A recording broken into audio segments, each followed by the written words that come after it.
Welcome to our SOLD workshop for event applications and managing high-risk events on campus. Today we're going to go through the event application process in depth, as well as talk about different risk management strategies. And then as we go through, if you have any questions, please feel free to ask. I will go ahead and jump on in. All right, so what is an event? An event is any planned occurrence that happens on campus. It can include general meetings where you're meeting with your executive board, general meetings where you're meeting with the whole body of the organization. It can also include planned functions and programs as well, like a social event or even a fundraising event. And these are hosted by student organizations. When a student submits an event application, it's for anything that's happening on campus that is associated with the event. Of course, it's not like you're submitting one just to hang out with your friend that also happens to be in the same organization. It's more so along the lines of having an event that is for the general population of the student org or the general population of campus. And we have the event application process to ensure that we are aware of the different events that are happening on campus by student organizations so that we can promote them. We can support in any way that we can, whether that's actually coming and giving our support or leading you to funding opportunities. And this is also a way for us to keep tabs on the different events on campus that might be happening that could be risky, in making sure that our student orgs are following safe procedures and risk prevention strategies throughout the event planning process. Okay, so the basics of event planning in general. Obviously, you have to start with who the event is for. Is the event just for your exec board? Are you all having a team development day? Is it for the general org population? Is it a brotherhood, sisterhood? Is it a team bonding experience? Is it a social? And then you can also narrow down the who of who is planning and who is going to be taking care of what aspects of the different program parts of it. And so when it comes to the what, you also start to dive deeper into the what is exactly going to be happening at that event, what are the activities that are going on, what are the supplies that are needed, and everything like that. Next, where is the event happening? This could also be where are some of the planning sessions taking place. It could be that y'all are going to plan on Zoom and then actually execute in person, or you have an event to plan in person and then you also have the event happen. Next is the when. When is this going to happen, and what is the timeline of the preparatory things that need to be taken care of before you can have the event? This also helps you with communicating with your org to make sure that everything gets taken care of in a timely manner. And things that can fall into your timeline of event planning are having those prep meetings, so when to submit the event application, when to go shopping for program supplies and whatnot. And last, you want to think about the why of the event. Why are you planning this event, and why should people come to this event? This last question is especially important with events that are open to the full student body, because why are they interested, or even recruitment opportunities, why are they going to be interested in your organization? Why are they going to show up and hear what you have to say? Okay, so the event application process all takes place on OrgSync, which is our event and student organization management software within Student Activities. And so you're able to find this on your Manage homepage if you're a student org officer that has the access to it already. General members of student organizations aren't able to access this form, as it is just restricted to those designated officers. And so if there's ever somebody that's trying to plan something and they can't access it, it's probably their position description. Next, the who can access question. Yes. Okay. So the event application timeline kind of has multiple steps as you go through your planning process. So once you complete the event application form on OrgSync, it then goes to the president and the advisors to give their thumbs up, even if you are the president or the advisor that's submitting that event application. And so when whoever is tagged for that position will get a notification that they need to put a thumbs up. And that is what makes the event application technically considered submitted. And so once that submission happens and everybody has given their thumbs up, it goes through the review process where the room reviewers, different content areas, and sometimes even general reservers on campus will see that so that they can go through and review the different elements of the event. As they go through that process, they may ask questions or put additional comments in the chat for clarification. And this is all on the same event application form in OrgSync. At this time is also when you will get invited to an event safety committee meeting as necessary. We'll talk a little bit more about the event safety committee later. And at that time, you will have the invitation, you'll go to the meeting on Zoom, and then after the meeting or during the meeting, you'll have access to your event safety planner, which goes over different risk management strategies and different aspects of the event and stipulations that you must meet in order to go forward with that event. After you have all of that completed and submitted, the event is then up for approval or denial by the Student Activities Office, and you will get notified through a comment and an email from the person that approves or denies your event. Our deadlines related to the event application process: if it's a lower risk event, we have a 5 business day deadline, where that just gives us the time to process through, ask any questions that we might have, as well as get your room reserved. If it's a shorter time period than that, there is sometimes the chance that you're not going to be able to get a room, or any number of issues. And then for any higher risk events, we ask that you submit it within 15 business days at least. If you have the information a month ahead of time, go ahead and submit it as early as possible, just because we want to make sure that you get to see the event safety committee as needed, and we're able to get insurance forms, vendor information, everything like that before the actual event happens. And just in general, some general tips associated with the event application process are to be as descriptive as possible as you're going through. If you're saying that you're going to play games, there's a multitude of things that games could mean. You could be playing board games, you could be playing flag football, you could play bubble soccer, you could play some like duck duck goose, and so there's different levels of physical activity associated with different games. And if you're playing flag football, we need to know so that we're encouraging you to have the resources available in case someone gets injured. Next, be flexible in terms of dates and locations as much as you can.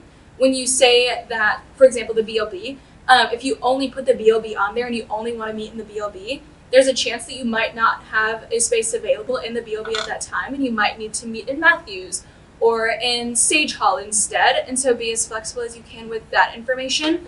And as you're selecting those locations, if you're willing to meet in the union, you're willing to meet in the classroom, go ahead and select both, even if classroom isn't your preferred space, to increase your chances of getting matched with a space on campus. Next, in terms of time, if there is an event going on and you are wanting one of the ballrooms in the union, submitting multiple date opportunities is increasing your chances of getting a reservation. Just in case the ballroom that you wanted is booked on that first day you submitted, it can go on to your next date choice. As always, keep your OrgSync notifications on and check your email often. This is the main line of communication that we will have with you regarding your event or any other concerns. And if we're asking you, hey, who are your off-campus guests? Because you have 100 people off campus that are coming and you're not answering, that could be part of the reason that you might get denied for an event application.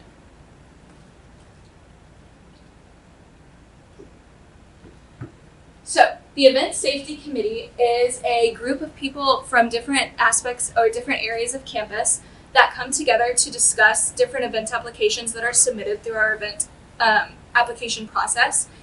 This group or this committee is made up of representatives from Student Activities. It can be from the Center for Leadership and Service if it's a fraternity or sorority that's doing it. Usually it's someone from the reserving department like the union. We can also have the University Police Department present, as well as risk management for insurance and general event safety. And so there's a variety of people that can be invited to this meeting and might show up. It varies a little bit based on the exact event that you have going on.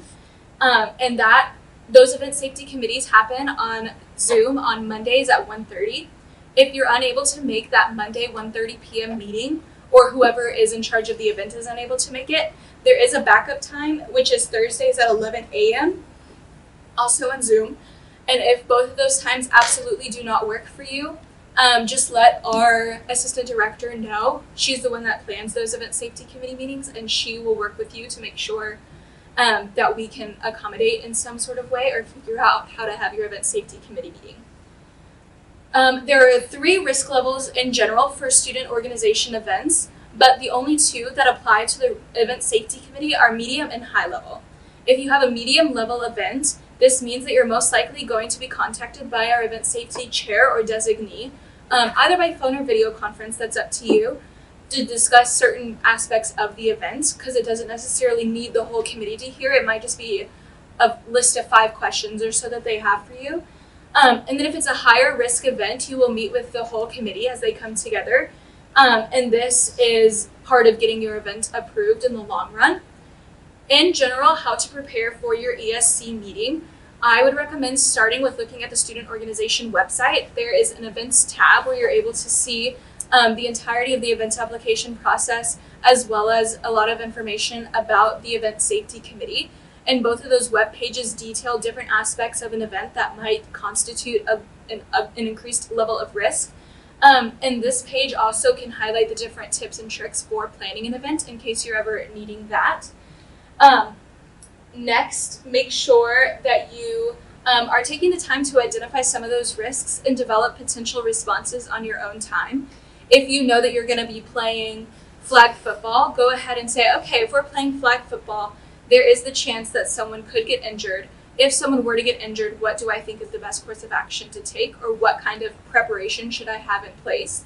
Usually what we recommend is having at least a first aid kit, as well as having the physical location of where you're playing the flag football game in case you do need to call 911. Sometimes people can have a severe leg injury, a severe arm injury, or anything like that where 911 will need to be called.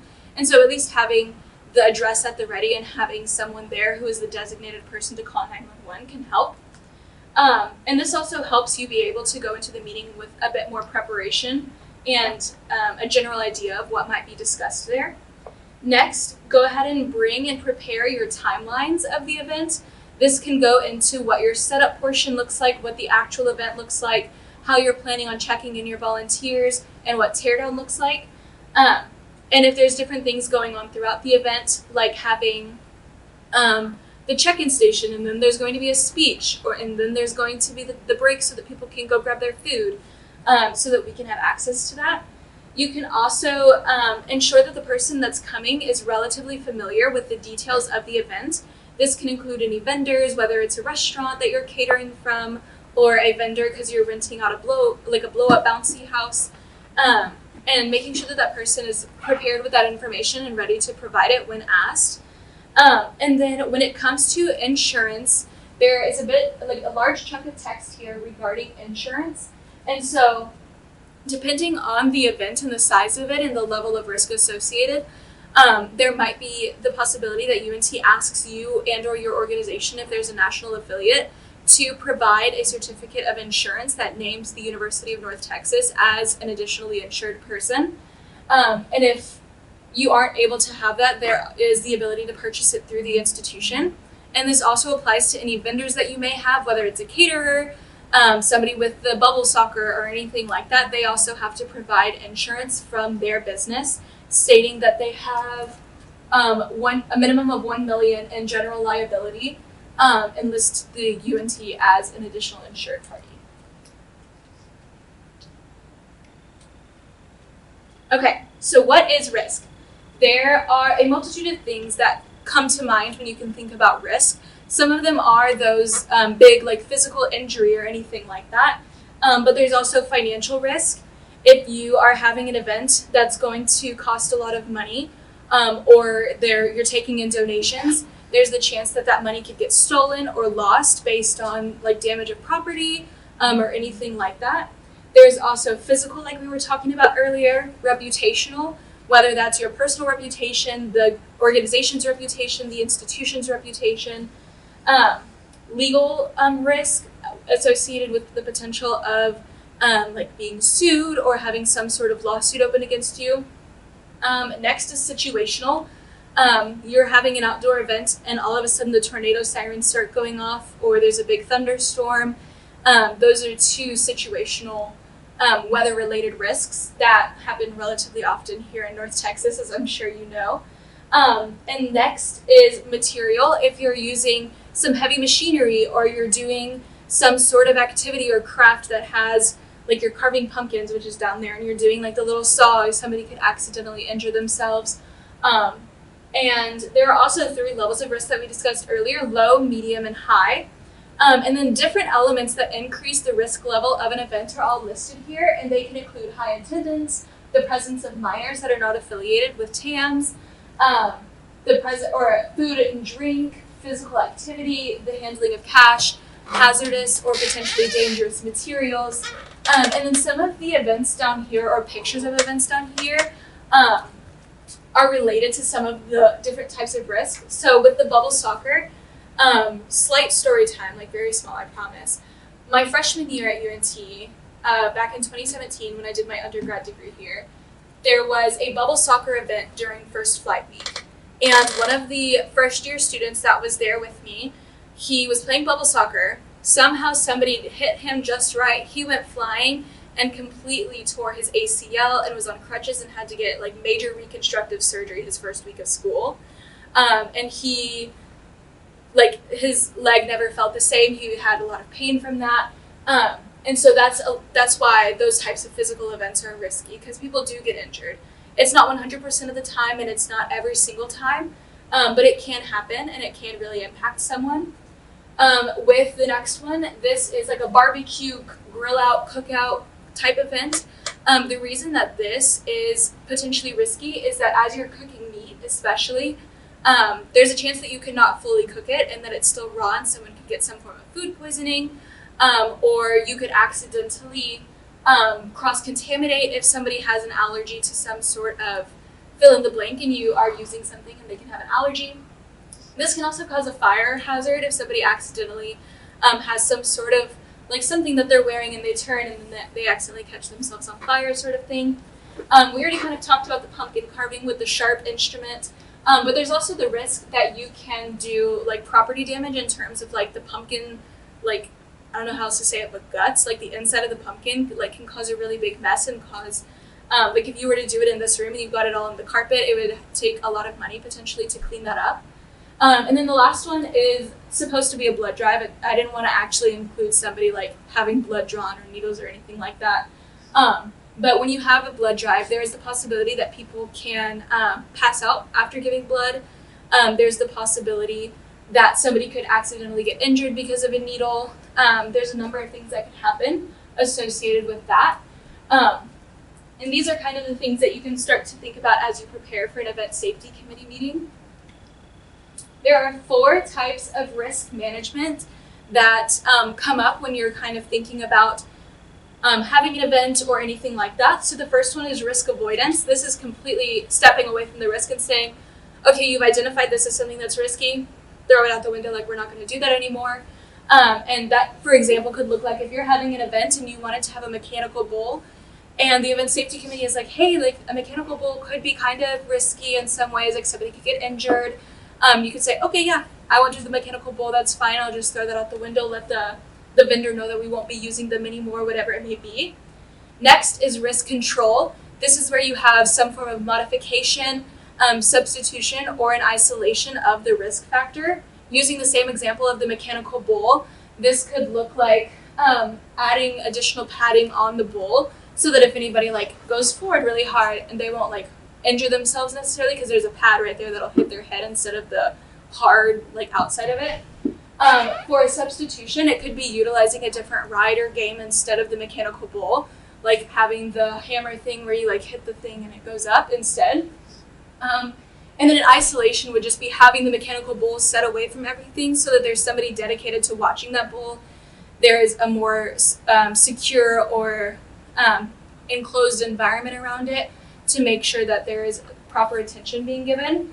Next is risk transfer. This is when you indemnify or you insure the risk. The indemnification is getting somebody to sign a waiver saying, hey, if I get hurt, I'm not going to sue you. And so that's one of the things, or at least them acknowledging that there is a level of risk associated. That's indemnification. Insurance is having insurance specifically for the event, like I mentioned on the previous slide, where you have that insurance contract. So if somebody gets injured or if something goes wrong, you have that insurance to back you up. For example, this can look with the mechanical bull, having people sign a waiver before they get on it, or having the liability insurance from the vendor that UNT requires anyway.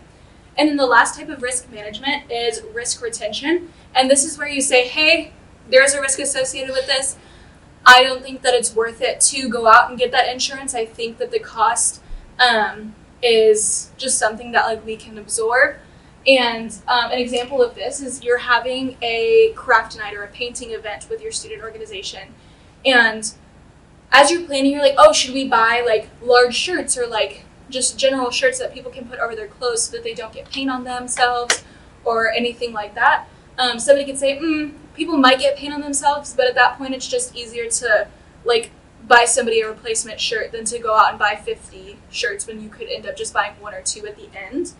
And these can come out in different ways depending on the scenario or depending on the type of event that you're having.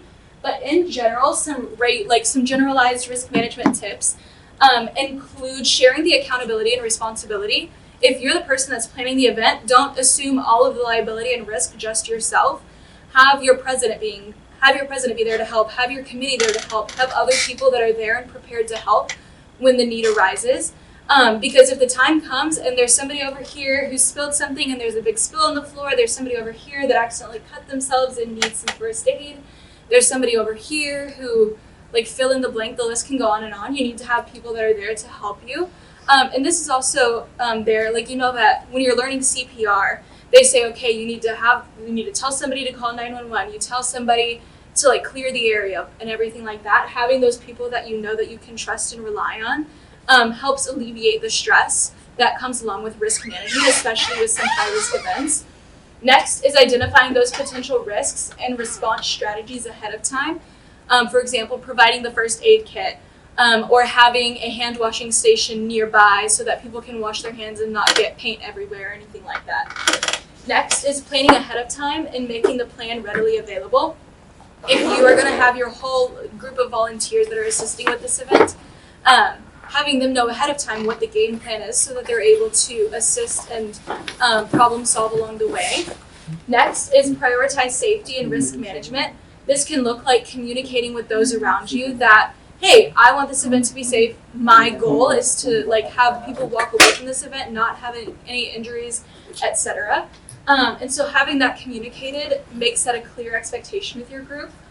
Next, keep records related to risk. If you know that you're going to be doing an event every year and you already went to your event safety committee this year, save your plans for the next year so that you have them at the ready for the next time you'll have this event. Next, don't assume that something is safe just because somebody else says it's safe or just because it looks like it could be safe, because there is always the chance that there could be something slightly wrong at least. And the last thing is to ask questions, whether this is asking your advisor, a vendor, someone from student activities, getting clarification and asking a question that saves somebody from potentially getting harmed in any way or the loss of anything is always better to ask it up front than to wait until after and be like, oh, I wish that this didn't happen. Okay, so this is our last slide before we'll open the event application up and go through it a little bit deeper. And so after the event, it's very important to practice reflection, record keeping, and debriefing with those around you. Reflection in terms of what had gone well at the event, what went well during the planning process, what went well at setup, and then also considering what didn't go as well, what changes could have been made to improve the process overall. How could the volunteer or attendee experience be improved? What feedback do they have for us? What information do you wish that you had known prior to the event? Was there any information that you now know that the event is over that you wish that you had had at the beginning? And taking all of those things that you reflect and creating some sort of event report, or at least a record of the event that you can keep and pass down to the next people that are in the organization in your position. This can look like just keeping track of how many people came in general. This can be what were the event details, what was the timeline, which is kind of why we also ask you to bring it to the event safety committee, so that you also have that yourself. Next, how much money did the event cost or raise if it's a fundraising type event? Because if you're planning a fundraiser and you only make $5, something might not be going exactly right. How can you increase it to $25 the next time? How can you increase it to $100? And then last thing that you can include is what was the best way to share the information. If you know that you writing everything down in your notebook isn't going to actually benefit anybody else, making sure that you type it up and you save it in your shared drive or you save it on the OneDrive, whatever it may be. And lastly, debriefing and discussing the information that you've already reflected on and reported with your team. This could look like sharing it with your specific committee, sharing it with your president or supervisor, whatever that looks like. Also, this gives you the opportunity to hear different perspectives of the event. If at your station of the event things went really well and you were like, this was great, this is the best event that I've ever seen, but then somebody on the other side of the event that was working a different station is like, actually, here's a list of 10 things that were wrong, and I don't think that the event went well. It helps you get the balance and like hear about different aspects of the event that you may not have firsthand experienced. And you can also discuss how the planning / execution could shift for the next time. Which way, like if this person absolutely hated it, how can we change it to make their experience better?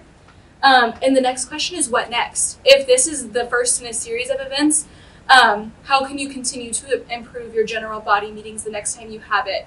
Or what's a good follow-up event? How do you keep the excitement going around your student organization and the events that you put on?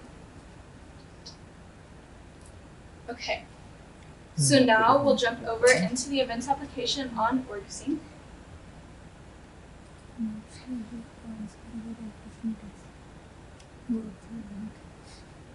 So when you go in to create an event application, you are able to find it on your Manage homepage. And if you are the officer that has the ability to create an event, you'll click the Create Event button. And we'll start walking through this together. But the first few pages of the events application are from OrgSync and we can't change or we can't control exactly what's on them. And so every organization is going to get asked the same questions, and you might get asked the same question a couple of times depending on how you fill it out. But as we go through, what should our event be? Do you have any ideas? Just let's put it student opportunity. Student. Okay. And so we have themes that you're able to select. So I'm just going to select social. And then this description is what appears on the OrgSync and university calendars when you type it in. And so this is the portion where you should say like this, I don't know why that's capitalized. This event is geared toward first year students in their master's programs. We will meet other grad students, find a mentor, and socialize. Okay, and then down here you're able to list any organizations that are co-hosting.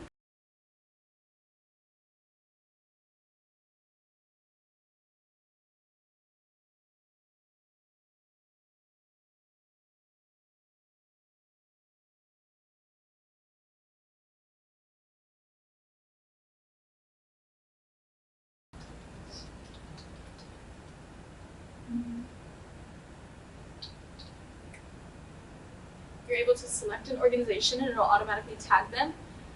There's also the opportunity to still host a virtual fair. And then in the time and place, this is where if you're having a one-time event, you just keep it as the one time. But if you're having a recurring event and you're going to meet every other Monday, you can set it up to where you just choose the next Monday and it'll keep the next thing. And you can keep going down for as many meetings as you're going to have. And then under the event visibility, you can show it to the public, the students and staff at UNT Student Activities only, or the students in general and staff, and then members of your hosting organization are only invited people. And so you can go from having a big audience that you're showing it to a small audience. And this is also where you're able to select the event category. And so we already said social a little bit earlier, so we can put social and student organizations. And then the perks that you can select that there's going to be free food, free stuff, and credit available. Credit usually refers to like a course. You're going to get extra credit on a test. You get 5 extra points for showing up to this event. And sometimes that's associated with more academic orgs, or it can be that you're going to get credit towards, like if you're in a student organization that has a point tracker for attendance, it can count towards that. Oops.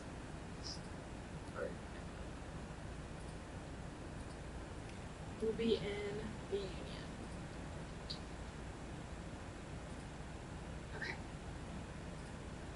And so as you fill it out, it will tell you if something isn't filled out properly. Ugh, of course. And so you would just have to go back and fill it out until it says the right thing. The next page is about the RSVP, or their response, letting you know that you're going or not going to the event. And so you can set it up so that anyone can RSVP, only people that are invited, or no one. A lot of the time student organizations will select the no one, as they're not using OrgSync as their main way to promote. But sometimes they'll open it up depending on what the organization or event is. There are some different settings that you can set when it comes to RSVP. You can even ask a question of RSVP people, and you can say, like, what's your name?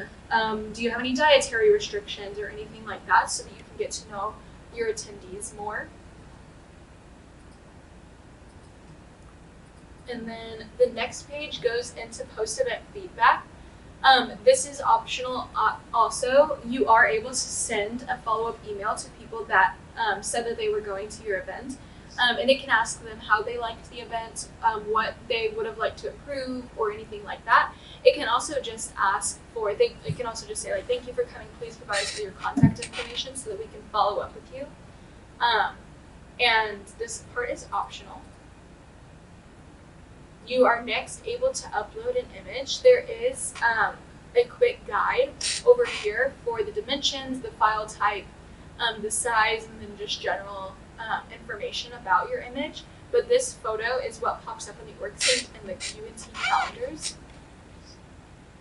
You guys won't see this notification. I just get it because I'm staff. But the next portion of the event application is more so the stuff that UNT Student Activities specifically is looking at. These are the questions that we've created and stuff that we would like to know as we move forward. So the event application, this first question is, are you requesting to use or reserve space on campus for this event? Unless this event is happening off campus or online, you will always select yes, even if it's already something that you have reserved through like your academic department or anything like that. The next is, are you hosting this event in a fraternity sorority house or the property surrounding the house?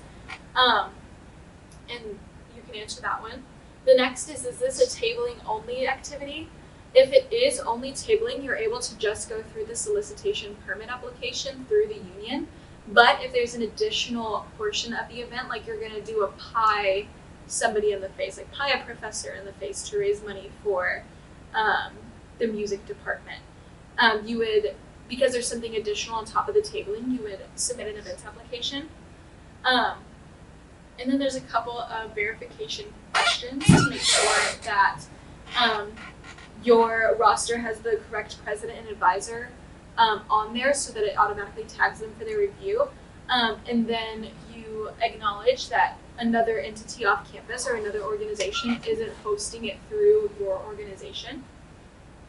So let me go let me answer all of these so that we can go through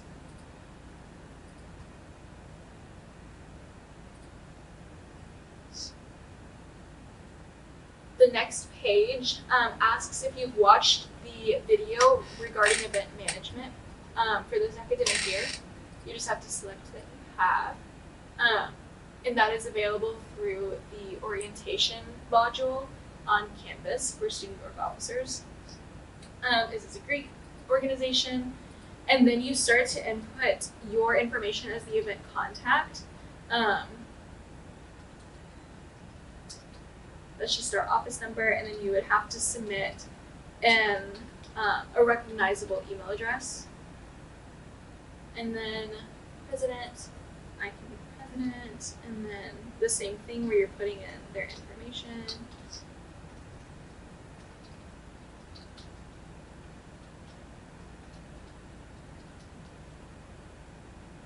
And then your advisor.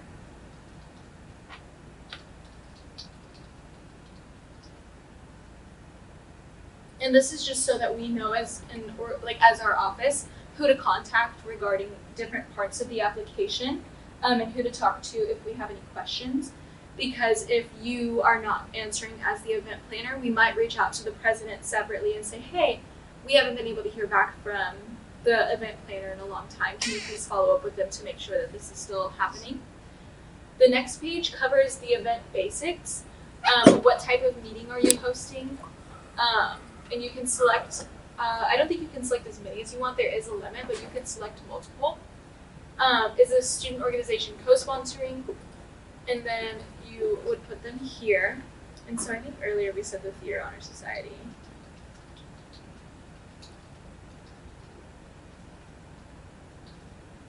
And then does your reservation request include an outdoor space? You can select yes, and then another page will ask you about what you need in the outdoor space. Otherwise, you can just put no if you're looking for inside.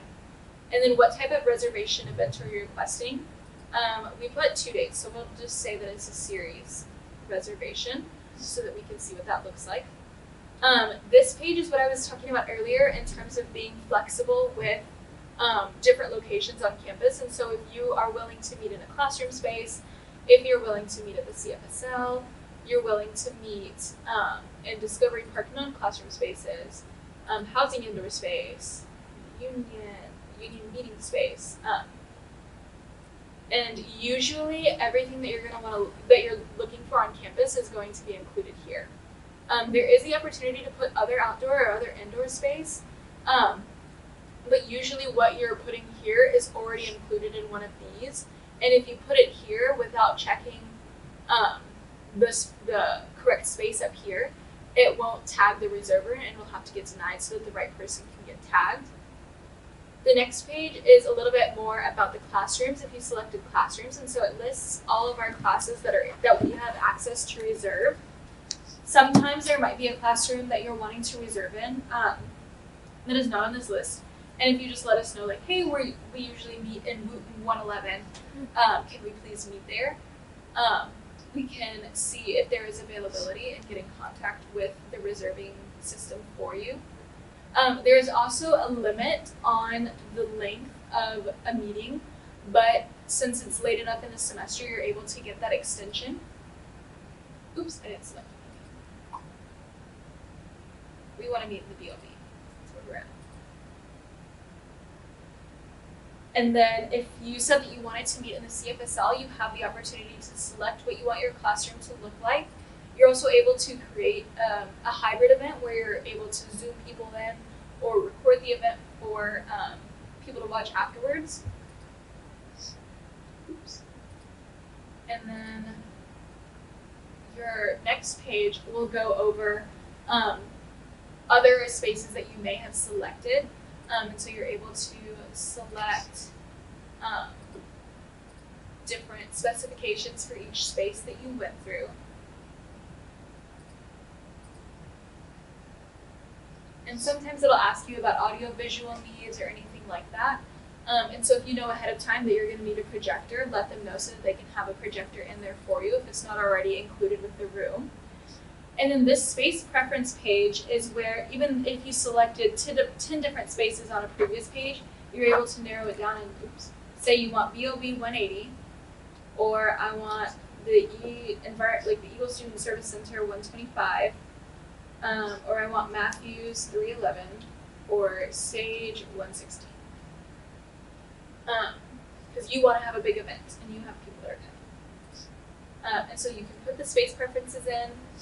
And the next page will go through the time and date information.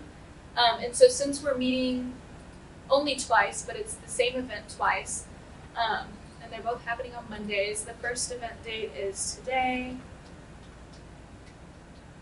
and the last date is 2 Mondays from now. So that's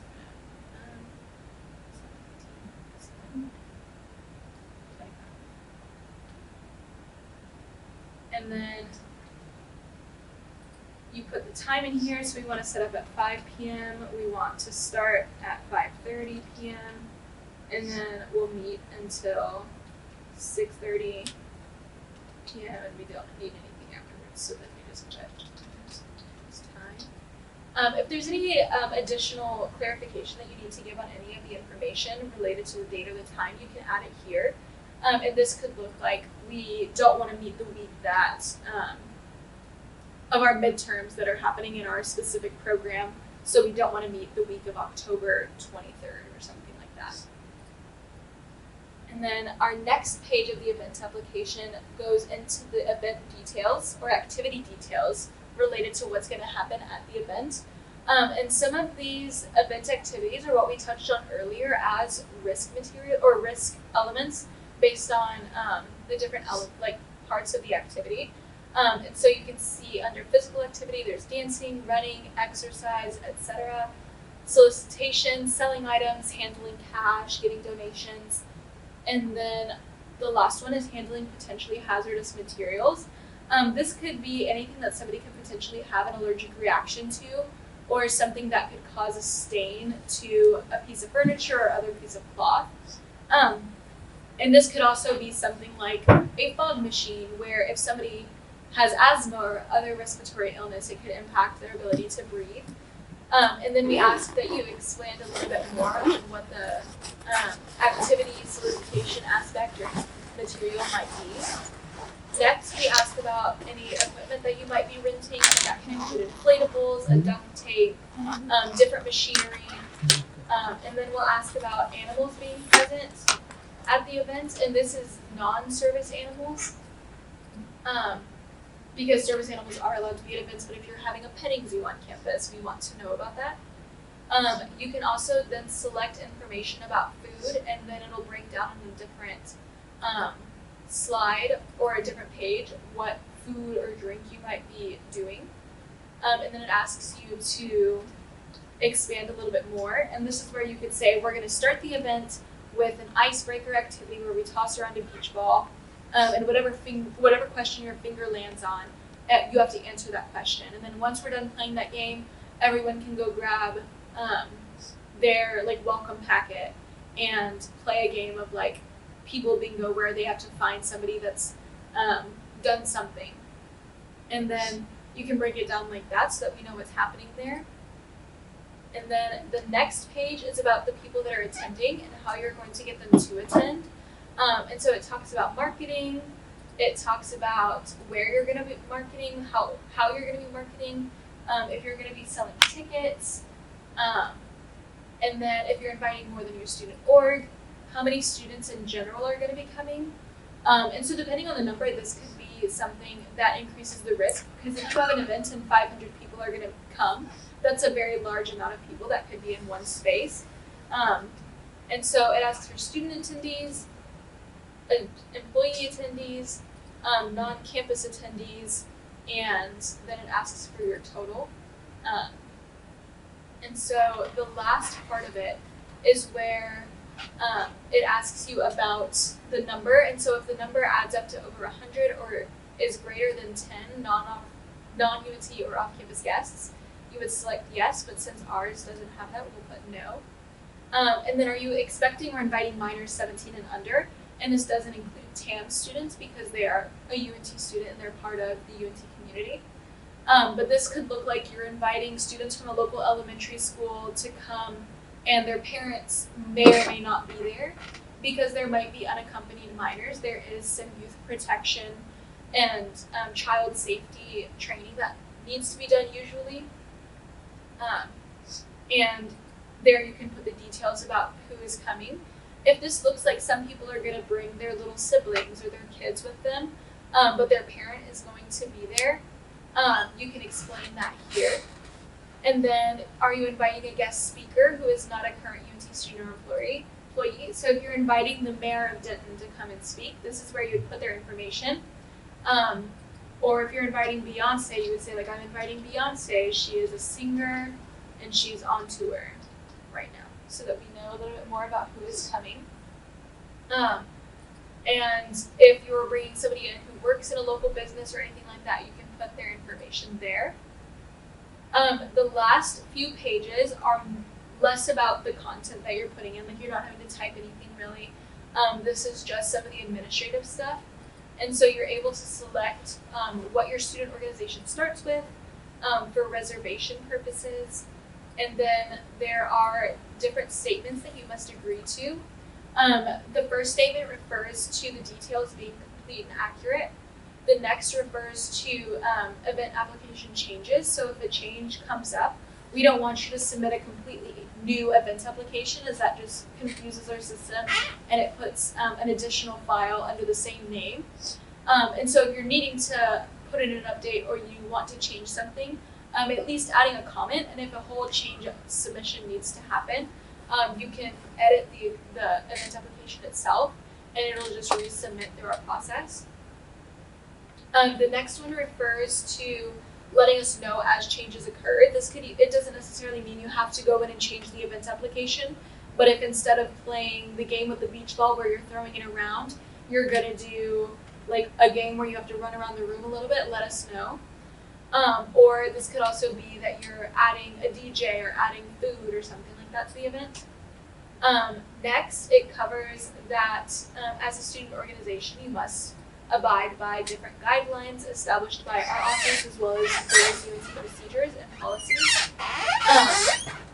Next goes over the fact that the president and the advisor have to give it their thumbs up before it's fully submitted. Then it discusses that just because you submit the form doesn't mean that the event is already approved and that you don't have to answer any questions or anything like that. It then talks about that you understand as the person that's submitting the event, you understand that people will contact you regarding the event, whether that's our office or a reserving department or anything like that.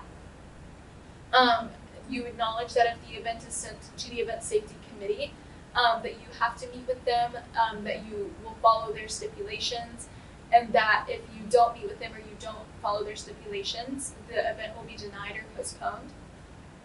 Then it talks about the possibility that an event will have to be relocated by student activities in the reserving department or when immediate action is necessary, usually by the university police department.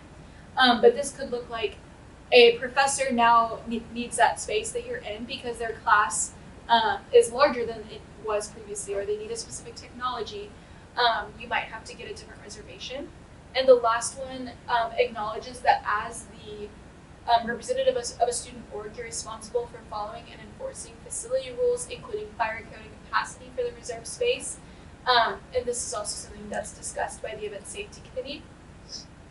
And then on your very last page, you're able to go through and check anything that you need to check. And then you would press submit. And then it would go through the review process that we discussed earlier.